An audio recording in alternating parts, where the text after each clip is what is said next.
Nah, saya pengen katakan, ada peluang di bulan Rajab ini untuk mengevaluasi diri. Pahalanya banyak, jangan berbuat zalim.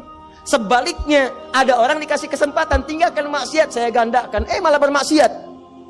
Seakan-akan nantangin Allah. Saya kasih kesempatan ninggalin maksiat, saya gandakan pahalanya. Dia sengaja maksiat. Mata pakai maksiat lagi, telinga dengan maksiat sampai ke ujung kakinya. Maka kata para ulama, orang seperti ini ketika dia diberikan kesempatan untuk meninggalkan maksiat malah dia kerjakan, maka dosanya berlipat dari hari sebelumnya. Jadi bulan ini kalau Anda meninggalkan maksiat pahalanya berlipat, kalau Anda berbuat dosa pahalanya berlipat. Maaf, dosanya berlipat. Kalau Anda berbuat taat dengan meninggalkan maksiat, maka pahala berlipat. Kalau Anda sengaja mengerjakan maksiat di bulan-bulan ini, bulan Rajab Anda kerjakan maksiat, maka dosanya pun berlipat dari sebelumnya. Cukup satu dosa, itu bisa menyebabkan Anda terhambat ke surga. Sekarang dosanya berlipat, Anda masih kerjakan juga, dan Anda pengen ke surga. Allahu Akbar.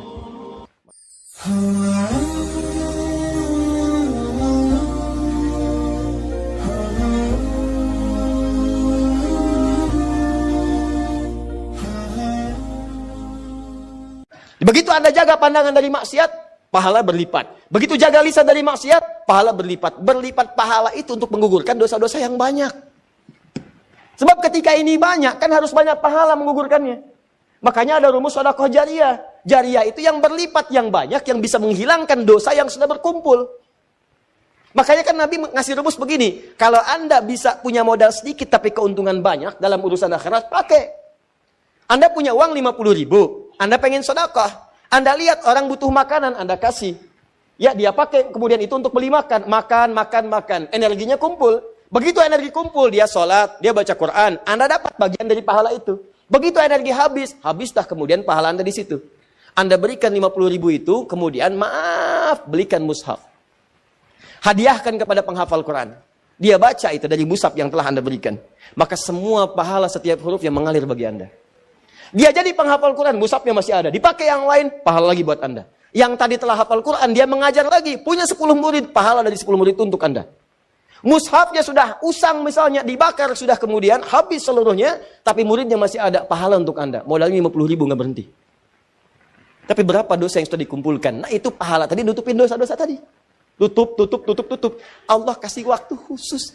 Kata Allah, nih saya hidupkan, kamu belum sampai ajalnya, saya kasih waktunya nih, untuk kamu tutupi semua maksiat itu, supaya pahalanya berlipat. Begitu pahala berlipat, dosa dihapuskan.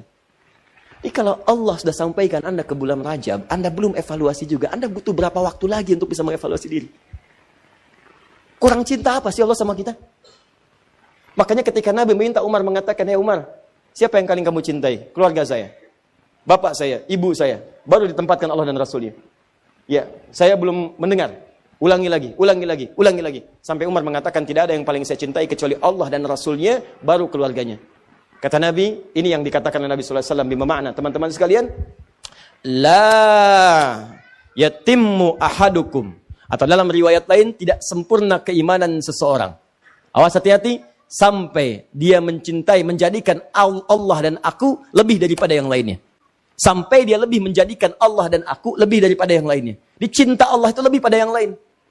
Apa tandanya? Amal soleh. Begitu Anda sedang bekerja, Allahu Akbar, Allahu Akbar. Kalau Anda cinta Allah, betul. Tinggalkan apa yang Anda kerjakan. Kerjakan dulu perintah Allah. Kecuali pada aspek-aspek yang darurat sifatnya. Yang Allah perkenankan. Dokter sedang tindakan, sedang operasi. Baru dibuka perutnya, jantung kelihatan.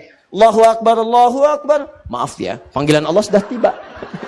Wah, begitu balik lagi kacau gitu kan keadaan. Nah, itu boleh istisna namanya. Nah, saya pengen katakan, ada peluang di bulan Rajab ini untuk mengevaluasi diri. Pahalanya banyak, jangan berbuat zalim. Sebaliknya, ada orang dikasih kesempatan, tinggalkan maksiat, saya gandakan, malah bermaksiat. Seakan-akan nantangin Allah. Saya kasih kesempatan ninggalin maksiat, saya gandakan pahalanya. Dia sengaja maksiat. Mata pakai maksiat lagi, telinga dengan maksiat sampai ke ujung kakinya. Maka kata para ulama, orang seperti ini, ketika dia diberikan kesempatan untuk meninggalkan maksiat, malah dia kerjakan, maka dosanya berlipat dari hari sebelumnya. Jadi bulan ini, kalau Anda meninggalkan maksiat, pahalanya berlipat. Kalau Anda berbuat dosa, pahalanya berlipat. Maaf, dosanya berlipat. Kalau Anda berbuat taat dengan meninggalkan maksiat, maka pahala berlipat. Kalau Anda sengaja mengerjakan maksiat di bulan-bulan ini, bulan Rajab Anda kerjakan maksiat, maka dosanya pun berlipat dari sebelumnya. cukup satu dosa, itu bisa menyebabkan Anda terhambat ke surga. Sekarang dosanya berlipat, Anda masih kerjakan juga, dan Anda pengen ke surga. Allahu Akbar. Mana penghapus? Tuh, sampai kaget itu tutup. Maka, yang penting dikerjakan di bulan Rajab ini teman-teman sekalian adalah bagaimana mengevaluasi diri dengan memetakan dua hal. Ini sunnahnya. Ini yang Nabi kerjakan.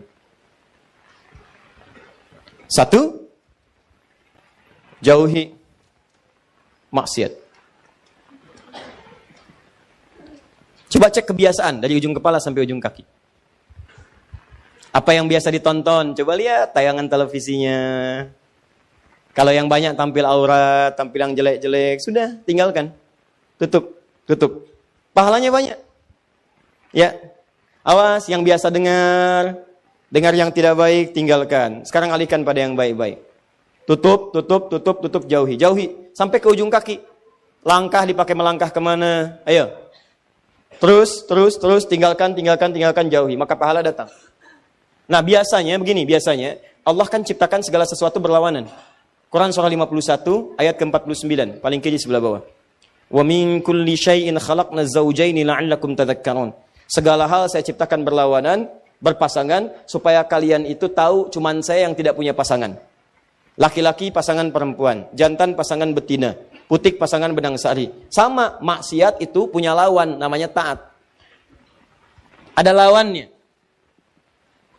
Ada pasangan yang bisa kemudian bersatu, ada pasangan dalam bentuk lawannya hitam, lawannya putih, ya kan?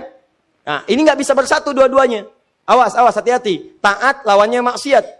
Pasangan yang dimaksudkan lawan, tadad dalam bahasa Arab. Nggak bisa menyatu. Maka biasanya ini akan saling mengalahkan. Kalau yang satu unggul, yang lainnya turun. Yang satu turun, yang lain naik. Demikian kalau orang sudah terbiasa menjauhi maksiat yang ditekan, maka taatnya akan naik. Kalau nggak percaya silahkan. Kalau orang sudah terbiasa menghindari kosakata yang kotor, maka di lisannya akan keluar yang baik-baik saja. Kalau dia terbiasa kemudian melihat yang baik-baik, maka maksiatnya yang buruk-buruk tidak akan pernah dilihat. Sebaliknya, kalau terbiasa melihat yang haram, maka kepada yang halal itu akan nggak suka. Saya sering katakan, kalau suami-suami sudah senang melihat wajah-wajah yang bukan mahramnya, pasti ada rasa ketidaksukaan pada istrinya. Ketika seorang suami sudah tidak senang memandang istrinya yang halal, itu berarti matanya sering dipakai melihat yang haram. Sama persis ketika istri sudah tidak senang memandang yang halal dari suaminya, maka seringkali dia melihat wajah-wajah yang diharamkan kepadanya. Coba cek berapa banyak Anda menggali status di media sosial. Silahkan cek berapa banyak wajah-wajah yang seharusnya dilihat Anda lihat dan seterusnya. Ini gambarannya. Anda tinggalkan ini, ya di bulan-bulan ini pahala dapatkan, maka konsekuensinya taatnya pasti akan bertambah. Ini rumus ya. Jadi mustahil ada orang meninggalkan maksiat, taatnya tidak naik, itu mustahil. Mustahil. Jadi di bulan Rajab ini, yang harus Anda kerjakan, tingkatkan ketaatan, jauhi maksiat. Cara paling cepat, tinggalkan maksiat, maka ini akan naik.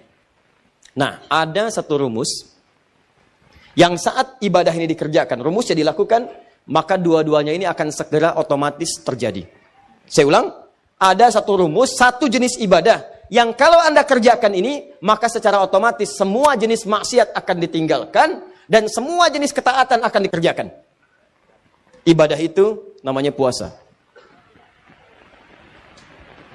Cuma puasa. Yang saat dikerjakan pada saat yang bersamaan, orang yang puasa, saat mengerjakan puasa itu pada saat yang bersamaan, sudah pasti akan meningkat nilai ketaatan dan amal ibadahnya. Silahkan kalau tidak percaya. Anda tidak puasa, belum tentu bisa memberi. Silahkan cek. Ada yang di depan mata minta pak, belum tentu diberi. Tapi saat puasa, jangankan yang kelihatan mata, yang tak nampak di data. Berapa yatimnya, berapa du'afanya. Silahkan cek saat Ramadan. Bukankah Anda mendata berapa yatim, berapa fakir, berapa miskin. Anda kalau tidak sedang puasa, belum tentu baca Al-Quran. Tapi saat puasa, itu bisa buka dalam setiap kesempatan. Buka Al-Quran, baca. Anda kalau tidak sedang puasa, jangankan sholat sunnah, sholat fardu terlambat biasa. Tapi kalau sedang puasa, jangankan yang fardu, yang sunnah Anda kerjakan. Jadi puasa itu pada saat yang bersamaan ketika dikerjakan pasti bisa meningkatkan amal soleh. Saat bersamaan orang puasa pasti meninggalkan maksiat. Nggak ada orang puasa sengaja mengerjakan maksiat, nggak ada. Dan dia akan jaga. Silahkan cek. Lisan mau berdusta dipancing-pancing, nggak mau. Ya lihat. Mau marah, ditahan. Kenapa? Takut batal puasanya.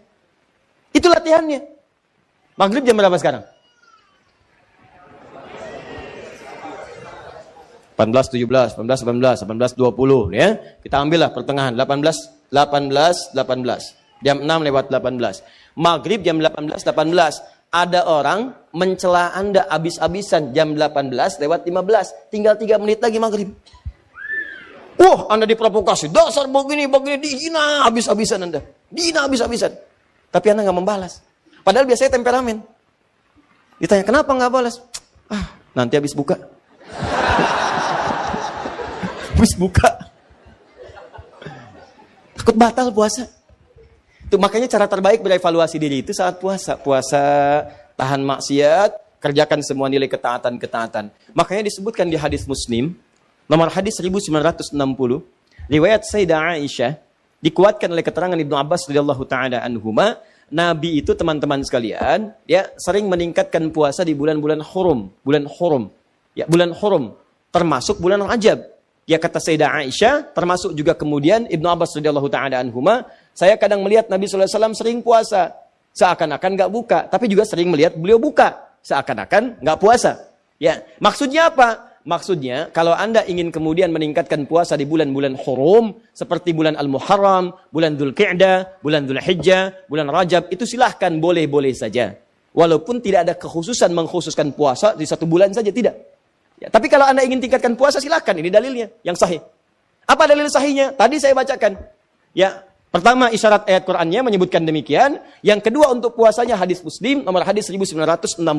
Kalau Anda ingin menunaikan puasa di bulan Rajab dengan mengikuti Nabi, isyaratnya untuk menghidupkan evaluasi diri, terkhusus di bulan-bulan haram yang 4 tadi, maka itu tidak ada masalah, silahkan.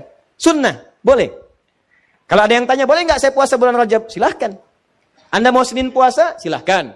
Kamis puasa? Silahkan. Tidak ada batas seperti hari-hari biasa. Seperti hari biasa. Cuman pahalanya ketika Anda kerjakan untuk menghindari maksiat, maka tadi itu bisa berlipat dari hari-hari sebelumnya. Jelas sampai sini?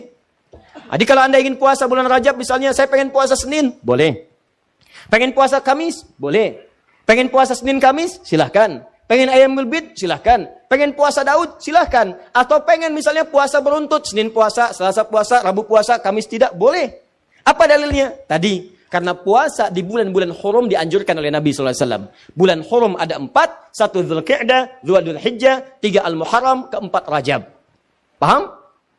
Tapi kalau ada kemudian yang menyampaikan kepada Anda, kalau Anda puasa di bulan Rajab akan mendapatkan pahala sekian. Puasa di bulan Rajab mendapatkan surga, nanti di surganya ada sungai namanya, sungainya Sungai Rajab, ya kan? Puasa sehari di bulan Rajab, maka Anda akan diampuni semua dosa, dibebaskan dari neraka. Kalau sudah bebas dari neraka, ngapain puasa Ramadan? Jelas? Jadi keutamaan puasa di bulan Rajab itu sebetulnya keutamaan umum yang disebutkan dalam dalil-dalil masuk dalam kategori puasa dan ibadah di bulan-bulan hurum. Seperti keutamaan di 3 bulan yang lainnya. Tidak ada amalan-amalan khusus misalnya yang hadis-hadisnya menunjuk keistimewaannya. Tapi kalau Anda kerjakan, silahkan saja kerjakan dengan niat mengerjakan amalan-amalan rutinitas seperti yang lainnya. Dan pahala Allah berikan kepada Anda. Contoh, Anda pengen sholat malam, silahkan sholat malam. Mau di bulan Rajab, bulan Sya'ban, bulan lainnya silahkan. Ya, sholat pertengahan malam silahkan, tahajud silahkan, ba'diyah maghrib silahkan, ba'diyah isya silahkan. Tapi kadang-kadang teman-teman sekalian, jangan sampai kemudian termotivasi oleh dalil-dalil sebetulnya yang tidak ada susunannya atau informasinya dari Nabi SAW. Contoh, pernah mendengar kalimat ini? Siapa yang menunaikan sholat di malam Jumat di bulan Rajab, di antara isya kemudian sampai dengan ke fajarnya, dia bacakan kemudian rakaat pertamanya setelah Al-Fatihah, kemudian dibacakan surat A, surat B sampai dengan ke Al-Ikhlas sampai yang lainnya, maka akan diampuni semua dosa-dosanya, dibebaskan dari neraka. Pernah dengar kalimat itu? Ini hadisnya hadis palsu. Ya, hadisnya hadis palsu. Bahkan di kitab hadis palsu pun tidak ditemukan. Ya, saking palsunya hadis ini, di kitab hadis palsu pun tidak ditemukan. Pernah dengar hadis ini? Inna fil jannati baban yuqalu Rajab. Di surga itu ada satu pintu, satu sungai. Nama sungainya Sungai Rajab. Siapa yang bisa puasa sehari di bulan Rajab, maka dia akan mendapatkan kenikmatan surga di situ dengan air minum dari Sungai Rajab. Pernah dengar? Nah, itu hadisnya pun hadis palsu. Saking palsunya, teman-teman, di kitab-kitab yang primer pun tidak ditemukan. Saya sudah menggali, ada 7 kitab yang menyampaikan itu. Saya sudah tulis semuanya, 7 kitabnya, di mana ininya, rawinya siapa, saya sampaikan semua. Ini ada At-Tashi' Ashar al-Masyhur Baghdadiyah, pengarangnya Abu Tahir As-Salafi, Fadailu Syahr Rajab Al-Hasan ibn Muhammad Al-Khilal, Fadl Rajab Abul Qasim ibn Asakir, Al-Amali Al-Khamisiyah karangan Yahya bin Al-Husain Al-Syajari, Al-Jurjani, Syu'abul Iman karangan Al-Baihaqi, At-Tadwin fi Akhbari Qazwain karangan Abdul Karim Ar-Rafi'i, Fadailul Awqat karangan Al-Baihaqi. Semuanya dicantumkan untuk menginformasikan pada kita hadisnya maudhu, palsu, paling minimal dhaif. Jadi dituliskan itu untuk kasih informasi. Ini hadisnya dhaif ya. Ya, hadisnya palsu, jangan dipakai sebagai rujukan. Bukan dituliskan untuk menginformasikan pada kita itu amalan, jelas. Tapi kalau Anda misalnya pengen bangun malam, silahkan. Cuma jangan merujuk kepada informasi tadi. Jadi kita bersikap adil di tengah-tengah. Awas, hati-hati. Hadis ini ditampilkan bukan untuk mencela orang. Jangan sampai Anda melihat ada orang misalnya puasa di bulan Rajab, Anda katakan, oh ya hadis palsu. Bukan. Karena dia bisa menggunakan yang sahih. Jelas. Anda sendiri nggak puasa, malah mencela orang. Kalau pengen puasa silahkan, tapi gunakan sandaran yang sahih hadisnya. Jelas? Kalau malam pengen sholat, boleh nggak? Boleh. Silahkan tunaikan sholat, tapi jangan jadikan hadis palsu sebagai sandaran. Paham? Ustadz, kenapa hadis-hadis itu muncul? Pada asalnya niatnya baik, cuma dilakukan dengan cara yang salah. Apa niat baik itu? Ada sebagian orang melihat keutamaan banyak di bulan Rajab, tapi orang banyak meninggalkannya. Akhirnya dibuatlah anjuran untuk mengerjakan itu semua. Cuma dituliskan dengan cara yang salah. Begitu disampaikan dengan cara yang salah, jadilah kemudian acuannya keliru. Itulah asal munculnya orang banyak mengerjakan amalan mengacu pada dasar-dasar yang kurang sempurna. Paham sampai sini? Kalau saya tanya, boleh nggak puasa di bulan Rajab? Boleh. Boleh nggak sholat malam di bulan Rajab? Boleh nggak sedekah di bulan Rajab? Boleh nggak mengkhususkan saya puasa sehari di bulan Rajab dapat surga? Boleh? Itu yang dalilnya bermasalah. Paham sampai sini? Jadi itulah asal muasalnya, runtutan ayatnya sudah ada jelas, hadisnya sudah ada, yang palsu sudah ada, yang sahih juga ada, yang sahih dijadikan acuan, yang kemudian dhaif atau palsu kita tinggalkan. Sepakat sampai sini? Maka kalau sudah sepakat, yang tidak sepakat kita tinggalkan dan tidak ada pertanyaan lagi sampai harus diulang ke tahun depan. Jelas ya? Baik, paham sampai sini? Itulah muqaddimah kita pada pertemuan kali ini. Sekarang kita masuk pada materinya. Ini baru muqaddimah. Bismillah. Ini saya hapus ya. Bismillah. Mohon maaf saya tadi agak percepat ya. Karena sering ada pertanyaan, karena itu saya jelaskan terlebih dahulu. Materi kita sesungguhnya tentang amalan pasca salat. Telah sampai pada bacaan Nabi, saya hanya akan menyampaikan kurang lebih sekitar 20 menit saja. 10 menitnya saya berikan kesempatan untuk diskusi. Kalau ada yang bertanya Anda siapkan, nanti kita jawab insya Allah ya. Baik. Saya harus terangkan dulu ini karena supaya sesuai dengan materi yang kita sampaikan ya. Minimal ada jawaban ketika Anda nanti pulang ya. Materinya apa? Amalan pasca sholat. Kesimpulannya apa? Puasa Rajab boleh. Kan hubungannya nggak ada gitu kan. Ya, saya agak cepat ya. Amalan pasca salat. Subnya tentang ragam rizki dalam Al-Quran. Ragam rizki dalam Al-Quran dan Sunnah. Ya. Saya akan lebih lambat untuk menguraikan supaya mudah untuk dipahami. Hati-hati, pembahasan ini akan melahirkan rahasia besar yang tidak banyak orang mengetahuinya. Orang dulu sudah praktekkan dan berhasil, dan kita berharap mudah-mudahan Allah turunkan kepada kita juga ya. Perhatikan sini. Hadis riwayat Ibnu Majah, nomor hadis 925, yang telah kita bahas di pertemuan lalu, bahwa ada doa yang sering dibacakan oleh Nabi Sallallahu Alaihi Wasallam setiap selesai menunaikan salat. Doanya sangat singkat. Allahumma inni as'aluka ilman nafi'a wa rizqan thayyiba wa amalan taqabbala. Ya Allah, hamba mohon kepadamu, anugerahkan hamba ilmu yang bermanfaat, rizki yang terbaik, dan mohon terima amalan hamba ini. Kemudian ada rumus dalam Al-Quran, setiap doa kalau sudah dipanjatkan, maka mesti diikhtiarkan. Karena doa itu bersanding dengan ikhtiar. Mustahil Allah sekadar mengabulkan kalau tidak ada ikhtiar. Misal, saya telah contohkan Quran surah ketiga Ali Imran ayat 35 sampai 37. Ibunda Maryam Hannah bermohon kepada Allah sejak mengandung, ya Allah, mohon jadikan anak ini anak yang soleh, terjaga dari maksiat, dekat denganmu. Apakah cukup dengan berdoa? Tidak. Awas, hati-hati. Ketika kemudian dilahirkan, setelah berdoa itu, kemudian bertahap lahir, maka apa yang dikerjakan? Beliau ikhtiarkan doanya dengan ikhtiar yang luar biasa. Supaya anaknya soleh, dicari pengasuh yang soleh. Nabi Zakaria. Makanya saya sering katakan, kalau Anda pengen anaknya baik, maka cari guru-guru yang baik. Anak ingin pintar, cari guru yang pintar. Anak ingin pintar dan baik, maka cari guru yang pintar dan baik. Sekolahkan di tempat-tempat yang baik. Yang kedua, ibu bapaknya bikinkan mihrab, tempat untuk belajar khusus dan tidak terganggu dari perbuatan yang kotor. Ini rumus pada kita. Begitu anak lahir, Anda didik, carikan guru yang baik, cari sekolah yang baik, yang selain membuat dia pintar, mendekatkan dia dengan Allah Subhanahu wa taala. Itu rumus. Tapi poinnya, doa tidak dicukupkan dengan permohonan, tapi harus disandingkan dengan ikhtiar. Maka demikian pula ketika kita meminta, ya Allah, berikan saya ilmu yang bermanfaat. Kita telah bahas di pertemuan yang lalu, bagaimana cara mendapatkan ilmu sesuai dengan doa yang telah kita mohonkan. Nah, ketika kita berkata, ya Allah, anugerahkan saya rizki terbaik. Maka Allah tawarkan, ini ada 8 jenis, disebutkan dalam Al-Quran. 8 jenis rizki, yang kalau kemudian kami lakukan, kamu lakukan ikhtiarnya dengan 8 cara ini, maka kata Allah, saya akan limpahkan kepadamu rizki tanpa batas. 8 jenis ini, sebagian telah kita bahas. Kemarin kita bahas rizki dengan cara bersyukur. Sekarang kita akan bahas satu rahasia dalam Al-Quran. Yang kalau Anda lakukan ini, maka rizki bukan hanya Allah berikan pada orang itu, tapi semua anggota keluarga dan kerabatnya akan diberikan bagiannya. Jadi yang dapat satu orang, yang mengerjakan satu orang, tapi yang kebagian hampir semua yang terkait dengan kehidupannya. Bapaknya bisa dapat, ibunya dapat, yang hebat, adiknya dapat, kakaknya dapat, temannya bisa dapat, gurunya bisa dapat.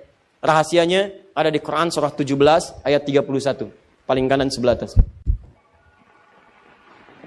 Quran surah 17 Al-Isra ayat 31.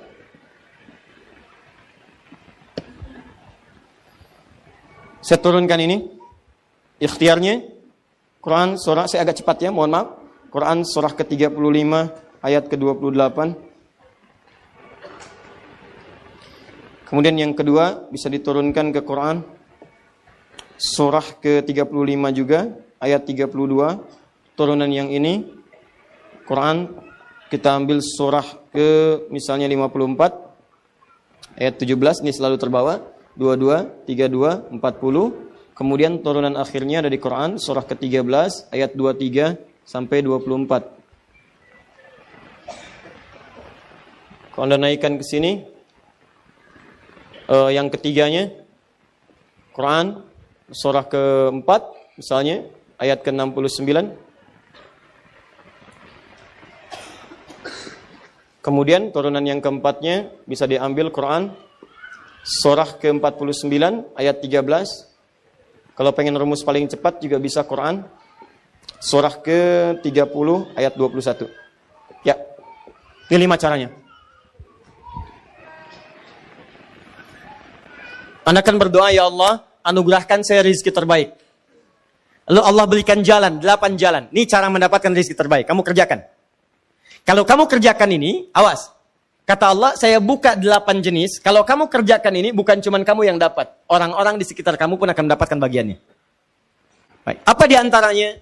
Ya, nomor selanjutnya, sebelumnya telah kita bahas bagian-bagian yang lain. Sekarang kita masuk pada yang lainnya. Quran surah 17 ayat 31. Perhatikan kalimatnya. Wala taqtulu auladakum khasyata imlaq. Ada ayatnya? Nahnu narzuquhum wa iyyakum. Inna qatlahum kana khita'an kabira. Ada ayatnya? Baik, perhatikan baik-baik. Saya buka sedikit dulu pendahuluannya. Dulu, zaman-zaman jahiliyah, bahkan bukan hanya di lingkaran Arab, sampai ke Eropa, sampai dengan lingkup sebagian besar dunia. Itu kalau ada orang tua kemudian melahirkan anaknya, dan merasa bahwa ekonominya terhimpit, tidak terlampau kuat, hartanya merasa belum cukup untuk bisa menghidupi anaknya, maka tidak ada pilihan di benak mereka kecuali untuk menghabisi anak keturunannya. Bunuh. ada yang dikubur, ada yang sengaja dibekap, intinya dihabisi, selesai. Ya. Jadi dia merasa, wah ini susah nih, saya aja hidup susah, bagaimana dengan anak ini? Ya, tapi anehnya kok pengen punya anak gitu kan? Baik, jadi sudah dia mendapatkan keturunan itu kemudian dibunuh. Karena khawatir dia tidak akan mendapatkan jaminan rezeki yang baik di masa depan. Maka Allah tawarkan satu hal yang sangat luar biasa, dibuat dalam bentuk pernyataan yang sangat tegas, tapi isinya sangat mendalam. Perhatikan baik-baik. Kata Allah, lihat kalimatnya, wala taqtulu auladakum. Hai Muhammad sallallahu alaihi wasallam, sampaikan pada umatmu, sikap umatmu, sikap umat Islam, sifat hamba-hambaku yang beriman harus beda dengan mereka yang belum beriman. Mereka yang tidak beriman tidak yakin dengan qada dan qadar. Mereka yang belum beriman tidak tahu dengan caranya rezeki didapatkan. Mereka yang belum beriman tidak tahu caranya bagaimana cepat mendapatkan rezeki. Kamu yang sudah beriman mesti beda dengan mereka. Perlakukan anak-anak dengan baik, sayangi mereka dengan baik, rawat dengan baik. Jangan khawatir masalah rezekinya. Kata Allah, ketika saya anugerahkan keturunan bagi setiap hamba-hambamu yang beriman. Lihat baik-baik kalimatnya. Ketika saya berikan satu nikmat pada hamba-hambaku yang beriman, mendapatkan keturunan, maka saya sudah jamin rezekinya dari setiap yang dilahirkan itu. Saya jamin rezekinya. Perhatikan baik-baik. Kalau ada yang melahirkan dalam suasana bahkan ekonominya terasa kurang dan sebagainya, jangan khawatir, kata Allah, setiap makhluk gak mungkin hidup kecuali punya rezeki. Jangankan manusia, hewan ada, yang melata ada. Pertemuan lalu saya gambarkan bagaimana cicak dengan nyamuk. Cicak dapat rezeki, rezekinya nyamuk, nyamuknya terbang, cicaknya tidak. Kan Allah hanya perintahkan kamu merayap walaupun di dinding, walaupun cuma diam-diam, nyamuknya datang, bukan kamu yang mendatangi nyamuk. Silakan cek, cicak diam-diam datang seekor. Perintah Allah, kamu merayap, dia merayap, datang seekor nyamuk. Bukan cicak yang mendatangi nyamuk, nyamuknya diperintahkan oleh Allah datang ke cicak. Coba bayangkan, datang seekor nyamuk, setelah itu, silakan. Ayo tangkap. Ya. Apalagi manusia. Tapi yang paling menarik, bagi orang beriman Allah yakinkan. Perhatikan kalimatnya. Nahdu narzuquhum wa iyyakum. Kata Allah, saya buka satu rahasia. Saya berikan kesempatan, saya bahkan bukan sekedar memberikan rezeki kepada anak yang dilahirkan itu. Tapi saya akan berikan rezeki kepada mereka yang kamu pun akan mendapat bagian dari rezeki itu. Jadi ketika Allah berikan rezeki kepada anak-anak yang dilahirkan itu, yang hebat bapaknya kebagian dari situ. Ibunya dapat, kakaknya dapat, adiknya dapat, tetangganya dapat, gurunya dapat. Pertanyaannya, apa rezeki yang dimaksudkan sampai anaknya dapat, keluarga dan kerabatnya bisa ikut menikmatinya. Maka dirincilah kemudian di ayat-ayat yang lain. Ada rezeki yang Allah turunkan pada anak, orang tua dan kerabat bisa ikut mendapatinya. Pertanyaannya, bagaimana menyiapkan seorang anak, atau dua orang anak, atau semua anak yang Allah titipkan kepada kita, sehingga dia mendapatkan rezeki yang dimaksudkan. Begitu dia dapat, orang tua dan kerabatnya ikut bisa menikmatinya. Dan hartanya halal dibenarkan oleh Allah Subhanahu wa Ta'ala. Maka sekarang, jika Anda punya titipan dari Allah, ada anak-anak, ada cucu dan sebagainya, pertanyaannya bagaimana menyiapkan anak yang seperti ini? Maka pilihannya, rinci ke ayat-ayat yang lainnya. 1. Quran, surah ke-35, ayat ke-28. Kalau Anda ingin mudah mendapatkan rezeki, di antaranya bisa Allah turunkan lewat keturunan. Dia dapat, Anda mendapatkan bagiannya. Apa di antara cirinya? Yuk, Quran surah 35 ayat 28, paling kanan sebelah bawah. Saya langsung ke tengahnya, ke tengah ayatnya.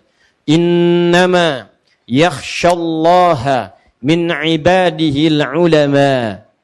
Sungguh, di antara yang punya sifat khasyah. Khasyah itu maksudnya kedekatan yang sangat dengan Allah, sehingga saking sangat dekatnya takut kalau dinilai salah oleh Allah. Ya, awas. Khasyah itu kedekatan yang sangat dengan Allah, sehingga saking sangat dekatnya takut kalau dinilai salah oleh Allah. Jadi kalau bicara hati-hati, takut yang keluar di lisannya itu keliru. Takut salah. Kalau bicara itu ditimbang-timbang dulu. Ini kafirnya diganti nggak kata-katanya ini? Ganti nggak gitu kan? Timbang-timbang dulu. Takutlah kalau saya ganti nanti jadi masalah gitu kan? Allah nggak suka dengan saya. Ya, timbang-timbang, ingat-ingat. Mustahil mengeluarkan fatwa yang kemudian bertentangan dengan hukum Allah. Jangankan itu, mau bicara saja, timbang-timbang dulu. Takut kalau Allah nggak ridho, dilihat dulu gitu. Itu namanya khasyah. Mau sholat, takut terlambat. Jadi jangankan azan, sebelum azan dah siap-siap. Khasyah. Sehari baca Quran, dilihat, dipahami isinya. Lihat, takut.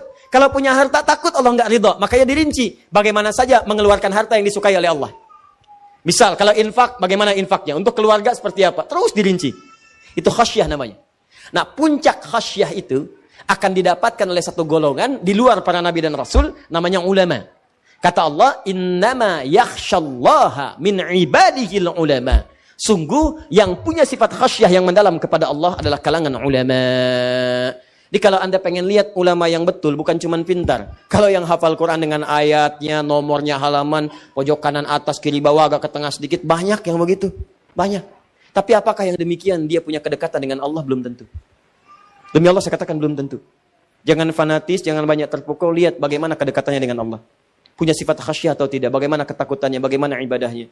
Jadi kalau Anda ingin mencari ulama yang betul, coba lihat bagaimana kedekatan dia dengan Allah Subhanahu wa taala. Di poinnya ulama. Bagaimana menjadi ulama ini? Kemudian diturunkan di Quran surah ke-58 ayat ke-11. Diturunkan di Quran surah ke-9 ayat 122. Dirinci di hadis riwayatnya Ibnu Majah nomor hadis 233, rawinya adalah sahabat bernama Abu Darda. Inilah dia keutamaannya.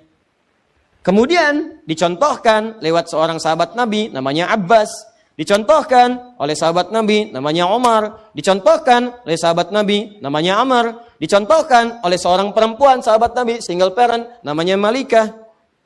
Punya suami namanya Malik. Punya anak namanya Anas. Malikah punya anak namanya Anas, maaf. Anas. Abbas, Umar, Amr punya anak namanya Abdullah. Lihat baik-baik. Di Quran surah 35 ayat 28 disebutkan, ulama itu kalangan yang sangat dekat dengan Allah. Dekat Allah. Sekarang lihat rumusnya nih, pelan-pelan. Bukankah orang yang dekat dengan direktur mudah mendapatkan kenikmatan di kantornya? Bukankah orang yang dekat dengan pejabat mudah mendapatkan akses jabatannya? Betul?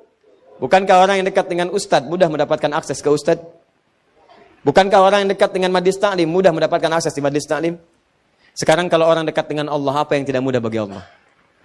Siapa pemilik ilmu? Siapa pemilik rezeki? Siapa pemilik kemudahan? Maka secara logika sederhana, orang-orang yang paling dekat dengan Allah, maka tidak usah berpikir tentang rezeki, karena sebelum dia pikirkan, Allah sudah penuhi semua kebutuhannya. Maka tidak ada yang paling dekat, kata Allah, dari kalangan manusia selain Nabi dan Rasul dengan Allah Subhanahu wa taala kecuali kalangan para ulama. Makanya di hadis Ibnu Majah nomor hadis 233 disampaikan oleh sahabat Abu Darda dari Nabi SAW, para ulama itu disebut pewaris para nabi. Perhatikan kalimatnya. Wa innal ulama'a warathatul anbiya wa innal anbiya'a lam yurithu dirhaman wala dinaran walakinnahum warathul ilba fahadhuhu bihadhin wafir. Sungguh para ulama itu pewaris para nabi. Para nabi itu tidak mewariskan dinar dan dirham, tapi mewariskan ilmu. Makanya kalau Anda pengen, kata Nabi, perhatikan kalimatnya, ambillah ilmu warisan Nabi itu. Nih saya tanya ya, antum ya. Antum dapat warisan dari orang tua. Orang tua antum nih, bukan Nabi, bukan Rasul. Mewariskan harta 1 miliar. Mau diambil gak? Ambil. Sekarang Nabi antum ngasih warisan. Mau diambil gak? Ambil. Manusia biasa ngasih warisan diperebutkan. Masa warisan Nabi gak direbutin? Kalau orang akalnya sehat, kalau orang pintar, perhatikan baik-baik. Orang pintar itu pasti akan memilih yang paling prioritas. Ini orang biasa ngasih warisan, direbutin. Kenapa Nabi yang super, Nabi yang istimewa ngasih warisan, nggak pada direbutin? Ini ada warisan Nabi, namanya ilmu. Orang yang dapat ilmu disebut dengan alim, jamaknya ulama. Kata Nabi, ulama itu pewaris saya. Saya nggak wariskan uang, saya nggak wariskan harta, dinar dan dirham. Saya wariskan ilmu, ambil itu. Ketika ilmu itu diambil, maka Allah akan angkat derajatnya. Quran surah ke-58 ayat 11. Yarfa'illahu alladhina amanu minkum walladhina utul ilma darajat. Allah akan angkat derajat orang-orang beriman plus Allah memberikan tambahan derajat pada orang-orang yang mendapatkan tambahan pengetahuan. Dia orang berilmu itu ketika dia naik status jadi ulama, alim, dekat dengan Allah, pewaris Nabi, Allah angkat derajatnya. Begitu derajat diangkat, angkat derajatnya, maka dia akan mendapatkan perlakuan istimewa lebih daripada hamba biasa. Silakan cek. Ingat ya, kalau Anda diangkat derajat oleh manusia, belum tentu manusia lain mengenal Anda. Anda disanjung oleh orang tanah kusir. Orang tanah suci belum tentu kenal Anda. Silakan. Ana Saiful min Bendi tanah kusir. Tanah kusir kata orang Arab. Gak kenal. Tanah kusir. Silakan. Jangankan tanah suci ya, tanah abang yang gak kenal ya kan. Anda pindah lagi gak ada yang angkat. Tapi kalau Allah angkat derajat Anda, siapa yang tidak menyanjung Anda? Silakan cek. Melewati zamannya masih dikenal. Silakan. Anda kenal Umar bin Khattab? Kenal. Padahal mimpi aja nggak pernah ketemu. Lihat aja enggak, kenal tuh. Udah lewat 15 abad. Beliau bukan nabi, bukan rasul, tapi sekarang masih dikenal. Ali bin Abi Thalib dikenal. Sekarang kita ambil yang bukan sahabat, Al-Imam Syafi'i, Al-Imam Abu Hanifah, Imam Malik, Imam Ahmad, bukan kalangan sahabat, dikenal sampai sekarang. Ar-Rafi'i dikenal.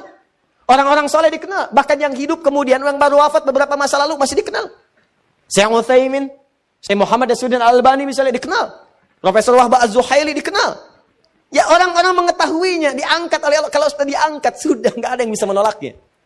Ya jangankan kawan, lawan pun menuliskannya. Tanyakan pada orang-orang di barat. Tahu Umar nggak? Tahu. Mereka tahu tuh. Ibnu Sina, Al-Kindi, Al-Farabi, Al-Ghazali, Al-Khawarizmi, dan sebagainya dikenal oleh mereka. Bahkan karya mereka dijadikan rujukan di Eropa. Silakan cek Ibnu Sina, Avicenna, dipakai karyanya sekarang.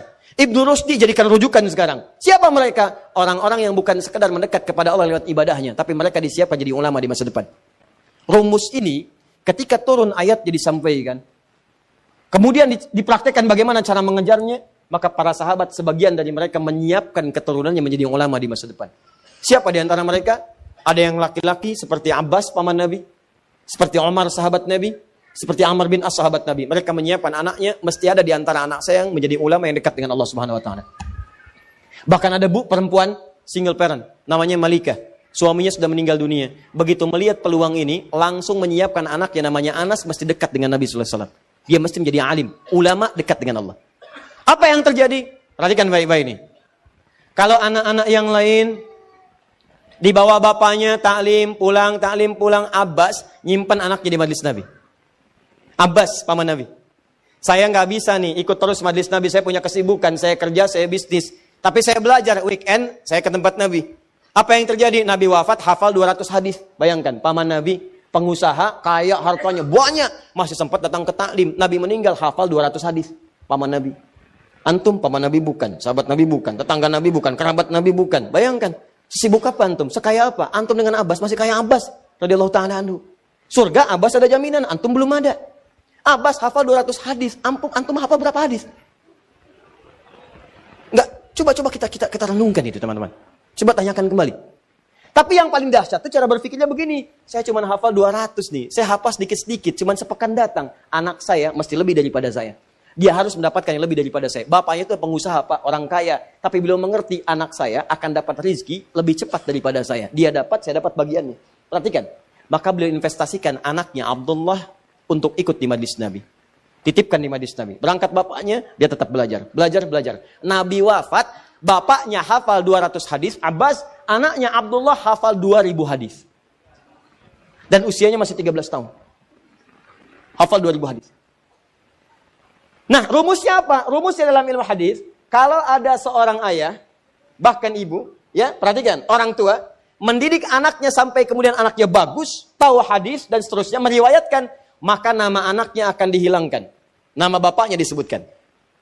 Makanya ketika Abdullah anak laki-lakinya Abbas hafal hadis, diriwayatkan oleh orang setelahnya, maka Abdullahnya dihapus. Disebutkan inisialnya anak laki-laki. Diturunkan bapaknya. Bapaknya namanya Abbas. Anak laki-laki bahasa Arabnya Ibnu. Ibnun anak laki-laki. Maka dikenal Ibnu Abbas, Ibnu Abbas, Ibnu Abbas. Nama aslinya Abdullah. Abdullah bin Abbas. Bin itu singkatan dari Ibnun, disingkat bin. Bin itu anak laki-lakinya Abbas. Ibnu Abbas itu anak laki-lakinya Abbas. Nama aslinya Abdullah. Kenapa dihilangkan anak laki-lakinya, disebutkan bapaknya? Untuk menunjukkan kesan bahwa, perhatikan baik-baik, anaknya bisa seperti ini karena peran orang tuanya. Yang kedua, ingin menunjukkan isyarat, begitu hadis ini diriwayatkan, dipelajari oleh orang-orang, maka bukan cuma Abdullah yang dapat, bapaknya pun kebagian dapat dari pahala yang telah dapatkan anaknya. Bayangkan, bukan cuma dunia, rezeki akhiratnya pun dapat. Begitu anak yang dapat pahala, bapaknya kebagian di situ. Perhatikan baik-baik. Sekarang berapa banyak orang yang mengaji hadisnya Abdullah bin Abbas radhiyallahu ta'ala anhuma. Umar bin Khattab, saya pengen lebih daripada Abbas. Abbas anaknya datang ke majelis ilmu. Anak saya harus ngintip Nabi sejak berangkat dari tempatnya. Bikin beliau rumah saat di Madinah. Di depan rumahnya Nabi SAW. Dibikinkan kamar. Kamar anaknya menghadap ke arah rumah Nabi. Dibikin jendela. Jadi tahu persis. Begitu kemudian Nabi keluar rumah, sudah tahu bagaimana cara jalannya. Cara nengoknya. Seperti apa kemudian Nabi bersikap sampai ke majelis ilmu. Makanya anaknya Umar lebih banyak hafal hadis dibandingkan anaknya Abbas. Anaknya Abbas hafal 2000 hadis, anaknya Umar 2800 hadis. Anaknya Amr, lihat Amr bin As, Abdullah bin Amr bin As. Anaknya Abbas tahu kemudian hadis, tahu tafsir. Anaknya Umar ngintip-ngintip Nabi, tahu juga hadis. Anak saya mesti tambah hadis plus fikih. Maka sejak kecil diajarkan langsung hadis fikih, hadis fikih, hadis fikih. Usia 9 tahun udah minta ke bapaknya, "Pak, saya pengen nikah karena saya sudah hafal bab nikah." Paham fikih dan sebagainya. Anak Abbas nunggu di majelis ilmu. Anak Umar dibikinkan rumah. Malika seorang single parent. Satu anak. Punya anak namanya Anas. Beliau melihat yang satu ke majelis Nabi, yang satu ngintip-ngintip. Anak saya nggak usah nunggu, nggak usah ngintip, datang ke rumah Nabi. Digandeng, dibawa, disampaikan. Ya Rasulullah, ini anak memang kelihatan masih kecil, tapi dia punya kemampuan kuat. Tolong jadikan pembantu Anda. Tolong jadikan pembantu Anda. Nanti kalimat ini akan ditiru oleh orang-orang setelahnya untuk mencari celah bagaimana caranya anak ini bisa dekat dengan ulama. Maka cara paling mudahnya bawa ke rumahnya supaya mempelajari semua apa yang ada dalam rumahnya. Jadi kalau di luar rumah cuma lihat di luar saja, tapi kalau di dalam rumah kan kelihatan semuanya. Bagaimana saat akan tidurnya, bagaimana saat makannya, bagaimana saat minumnya dan sebagainya. Maka Nabi tersenyum, beliau tahu. Kata ibunya ini, kata Malika, ambil anak saya sebagai pembantu. Nabi tahu. Ini paling pengen belajar. Pengen belajar. Kata Nabi, ya dia boleh membantu saya. Datang ke rumah. Belajar di rumah Nabi. Setelah Nabi wafat, membantu Nabi wafat, maka setelah wafat itu ditanya, "Hei Anas, selama kamu membantu Nabi, apa kalimat yang paling sering didengar dari Nabi?" Kata Anas, "Tahukah kalian, selama saya membantu Rasulullah, hanya satu kalimat yang sering saya dengar dari Nabi. Ya Anas, madza akhdumuka?" Anas, apa yang bisa saya bantu? Rasulullah SAW. Anas, apa yang bisa saya bantu? Oh, kalau ada pembantu begitu enak banget ya, Pak. Datang ke rumah, saya pengen jadi pembantu. Apa yang bisa saya bantu? Wah, karena semua dikerjain sendiri. Piring, selesai makan, bisa cuci. Ada yang kemudian sobek, jahit, bisa jahit sendiri itu. Ya, itu yang luar biasa. Dan Anas kemudian meriwayatkan hadis yang sangat banyak setelah peninggal Nabi SAW. Poinnya adalah, kenapa mereka berlomba mengejar itu semua? Karena ada janji yang disebutkan oleh Allah, derajatnya akan diangkat, dekat dengan Allah, dan rizkinya akan dijamin. Begitu rizki dapat, bukan cuma dunia, akhiratnya kebagian. Kalau para sahabat nggak mikirin dunia, Pak, dunia itu udah selesai. Maksud saya, mereka sudah paham, ini dapat, gak ada masalah. Yang mereka pikirkan akhirat. Makanya ketika dititipkan anaknya, investasi terbesarnya akhirat. Tapi Anda tahu nggak? Orang yang mendapatkan akhirat, udah otomatis dunianya dijamin. Itu rumusnya. Sederhana, jika kalau akhirat dapat, dunia pasti akan dapat. Akhirnya apa yang terjadi? Orang-orang setelahnya, maka menyiapkanlah misi ini, ditempuh kemudian jalan ini, maka orang-orang sepeninggal Nabi, sahabat menyiapkan. Sahabat mewariskan, tabi'in mengikuti. Tabi'in mengikuti. Maka muncullah orang-orang hebat setelah zaman sahabat, untuk mengejar keutamaan dari Al-Quran ini, bagaimana caranya? Hidupnya bahkan suami sudah nggak ada, single parent, sendirian, harta terbatas. Berpikir bagaimana caranya, ya Allah, dunianya nyaman, akhirat dapat banyak pahala. Maka rumus pertama ditempuh. Imam Asy-Syafi'i punya seorang ibu. Begitu lahir kemudian tumbuh berkembang di Gaza, sekarang di Palestina, wafat ayahnya. Itu sendirian bu, single parent. Berjuang bagaimana cara mendapatkan ketenangan dalam rumahnya, plus mendapatkan pahala akhiratnya. Maka diputuskan anak saya mesti menjadi ulama. Jadi ulama. Maka dididik oleh beliau. Nih, rumus cepatnya. Perhatikan baik-baik. Dicari orang-orang yang hebat di masanya. Siapa ulama yang bisa mendidiknya? Dititipkan di situ. Begitu kemudian mau belajar, gendong. Sampai mendengar puncak ilmunya ada di Mekah pada saat itu. Maka berangkat beliau membawa anaknya ke Mekah. Jalan sampai dengan ke Mekah. Dititipkan di kalangan para ulama. Setelah tumbuh remaja, Imam Syafi'i diutus. Syafi'i, saya mendengar imam paling bagus sekarang perkembangan ilmu ada di Irak. Kamu berangkat ke Irak. Semua dilakukan untuk bisa menjadikan anaknya menjadi seorang alim. Apa yang terjadi? Ibunya berusaha, jadi ulama. Begitu kemudian tumbuh berkembang, jadi remaja, hafalannya kuat, siap menjadi seorang alim. Kata ibunya berangkat ke Irak, di sana sedang muncul perkembangan ilmu. Begitu berangkat ke Irak, teman-teman, apa yang terjadi? Setahun, 2 tahun, datang rombongan ulama Irak berhaji ke Mekah. Ulama-ulama Irak datang ke Mekah berhaji. Begitu berhaji, yang disebut semua Syafi'i. Qala Muhammad bin Idris Asy-Syafi'i. Qala Muhammad bin Idris Asy-Syafi'i. Nyampe itu suara ke telinga ibunya saat di Mekah. Begitu mendengar, segera disusul. Itu siapa Syafi'i katanya? Siapa Syafi'i? Kata ulama-ulama Irak ini, dia adalah seorang anak muda yang luar biasa. Dia asalnya dari Mekah sini. Bahkan ibunya ada di Mekah katanya. Ibunya ada di Mekah. Saya dari Mekah sini. Sekarang sedang di Irak. Dia menjadi panutan ulama nomor 1 di Irak. Asy-Syafi'i. Kata ibunya, tahukah engkau Syafi'i itu anak saya? Tahukah engkau Asy-Syafi'i anak saya? Begitu tahu Syafi'i anak, oh Masya Allah anak ibu. Langsung ibunya dihormati. Oh langsung dimuliakan macam-macam. Perhatikan. Syafi'i yang berhasil, ibunya. Tolong kalau kamu kembali ke Irak, sampaikan pada Asy-Syafi'i, dia telah saya izinkan kembali ke sini.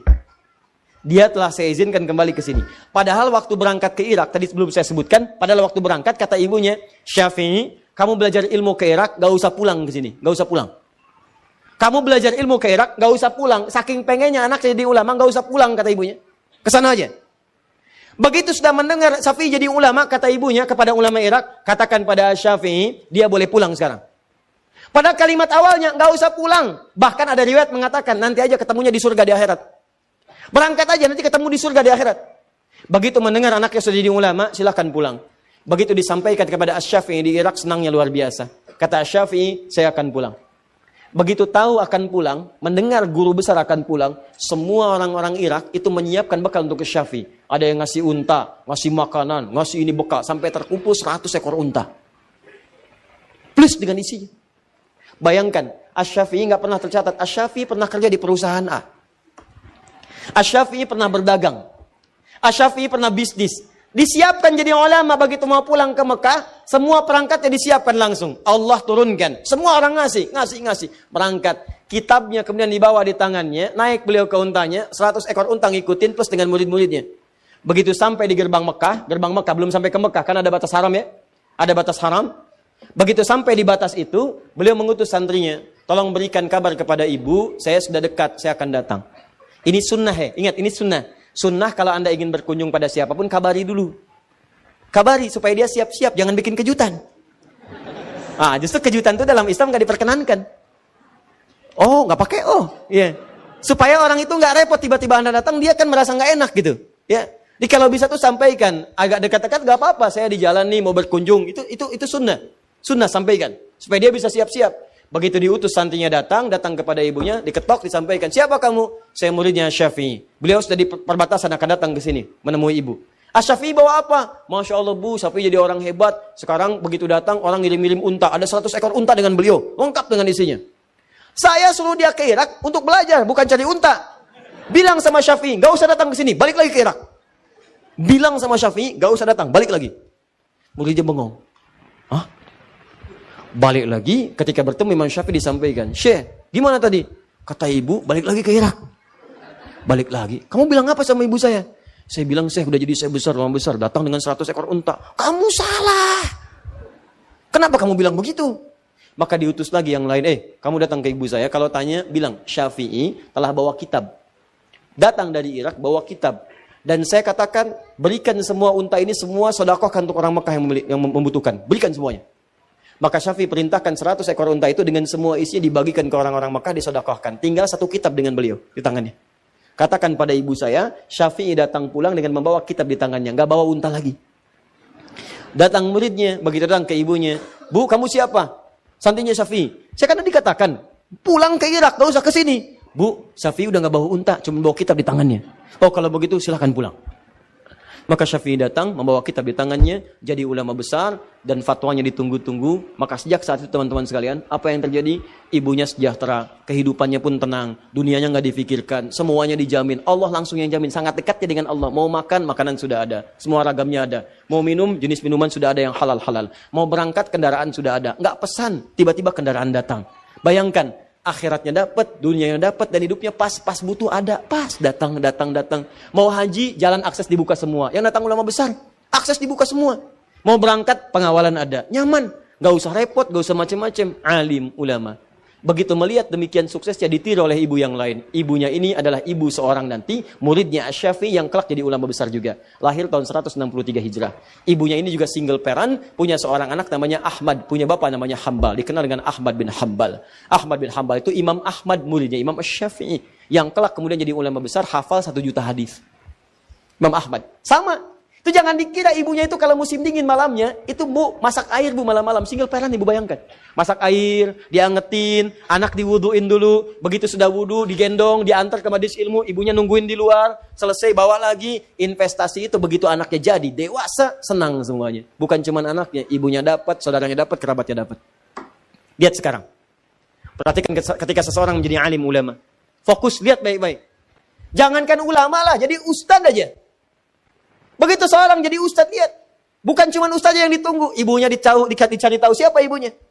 Siapa bapaknya. Setiap yang dekat dengannya jadi akses. Kakaknya, adiknya, kerabatnya, tetangganya. Setiap bahkan yang nggak ingat, jadi ingat sekarang. Oh, saya pernah sekelas dengan dia di SD. Saya pernah sekelas dengan dia di SMP. Saya pernah tetangga dia. Saya pernah gini dia. Dan sebagainya. Padahal sebelum jadi ustadz, belum tentu kenal. Semua itu bisa terbuka. Dan yang paling dahsyat teman-teman sekalian, begitu anak Anda masuk dalam kategori alim ulama, maka semua kebutuhan dunia akan dicukupkan oleh Allah. Ringan. Silahkan cek. Mau haji, orang nunggu 25 tahun. Ini dicari-cari. Pak, bisa nggak bimbing kami? Pak, bisa nggak travel gini? Boleh saya haji, tapi boleh nggak ibu saya ikut? Pak, jangankan ibu, bapak ikut boleh, kakak ibu boleh, anak boleh, silahkan.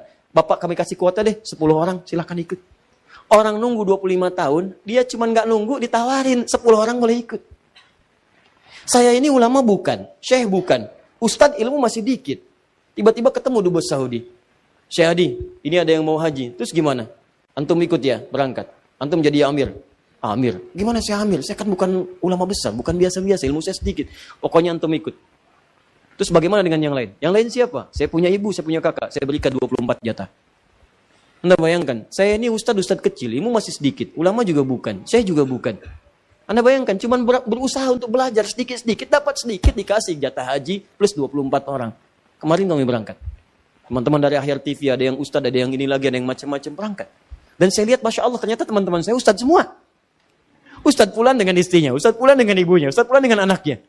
Bayangkan, ternyata beliau itu, dubes yang kemarin baik orang itu, Dr. Usama itu. Baik orangnya. Ternyata beliau mengumpulkan satu gelombang khusus yang beliau kemudian apresiasi dari kalangan para ulama dan tokoh-tokoh yang punya jasa terhadap Islam. Diberangkatkan tuh. Anda bayangkan. Jadi kalau Anda ingin mendapatkan bagian kenikmatan, jadikan satu di antara anak-anak jadi ulama. Masa nggak ada yang jadi satupun? Makanya jangan tertipu lah dengan kebanyakan orang yang sekolahkan. Pesantren itu sekarang bagus-bagus. Pesantren bagus-bagus, jangan dikira nggak bisa bersaing. Ya silakan lihat, bahasa Inggrisnya banyak yang bagus. Lihat alumni Gontor tuh. Silakan yang jadi ketua MPR ada, yang jadi menteri ada, yang jadi dubes ada. Banyak. Bahasa Inggris bagus, bahasa Arab bagus. Ada yang Mandarin ada yang bahasa lain ada. Silakan, jangan takut, matematika ada. Yang jago matematika, jago fisika, jago kimia. Jangan dikira kalau ketika Anda jadi ulama, Anda kehilangan dunia, tidak. Apa saya tidak belajar umum? Saya belajar. Fisika saya belajar, kimia saya belajar. Waktu-waktu senggang saya pergi ke toko buku, saya beli buku kimia, buku fisika, saya pelajari. Ya, saya belajar, saya pahami. Saya baca juga yang lainnya. Tapi fokus kita pada apa yang Allah titipkan. Tapi yang lainnya kita pelajari. Jangan dikira Anda jadi ulama, Anda ketinggalan semua yang lain. Tidak, kita butuhkan. Ya, kalau orang tanya kan kita bisa jelaskan. Kalau ada orang berangkat haji gelombang kedua, apakah kemudian miqatnya itu di atas pesawat atau miqatnya di Jeddah, di King Abdul Aziz? Ada yang mengatakan kemudian di atas pesawat. Nah, timbul pertanyaan baru. Kecepatan pesawat itu berapa? 800 mph, bisa 800 km per jam. Anda mau mikot baru mengucapkan bis, pesawat udah lewat. Bagaimana hukumnya? Qasar jama 3 farsah. 3 farsah itu ukurannya berapa kilo? Bagaimana cara mengkonversinya? Kalau Anda nggak paham hitungan matematika, nggak tahu rumus fisika, bagaimana bisa mendapatinya? Ustadz itu jarak 80 kilo. Baik, sekarang kita gali lagi dengan masalahnya. Apa masalahnya? Sekarang ke Semarang, berapa jauhnya? Berapa kilo? Hitung dari sini bisa 300-400 kilo. Baik, pakai pesawat berapa? Pakai pesawat mungkin 1 jam, nyampe di sana. Sekarang ke Lebak Bulus, berapa jaraknya dari Bekasi misalnya?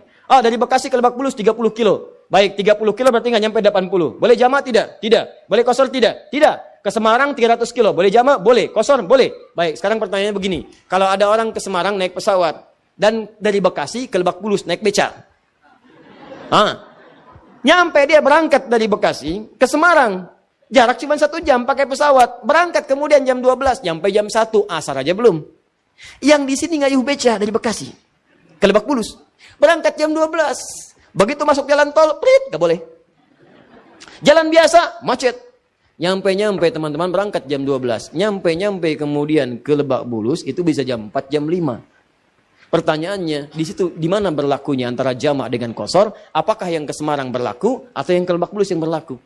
Jadi bukan cuma hitungan jarak. Di jarak itu ada hambatan. Makanya di jarak rumus fisikanya S sama dengan V kali T.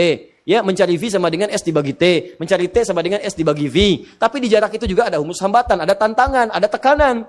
Ya, awas hati-hati. Ada gayanya, ada gaya gesek, ada gaya gerak, ada hambatan, ada yang lainnya. Di gaya juga ada gaya lagi, ada rumus lagi. F1 sama dengan F2, F berbanding lurus dengan P. Ada semuanya. Ada rumusnya. Nih saya cek ya. Kalau ini ada lilin nih. Kasih api. Lilin kasih api. Kemudian ditutup dengan gelas. Maka api di lilin itu padam. Ini menunjukkan apa? Hah? Tidak ada oksigen. Bukan. Ini menunjukkan Anda nggak ada kerjaan. Kan bisa ditiup. Ngapain ditutup pakai gelas?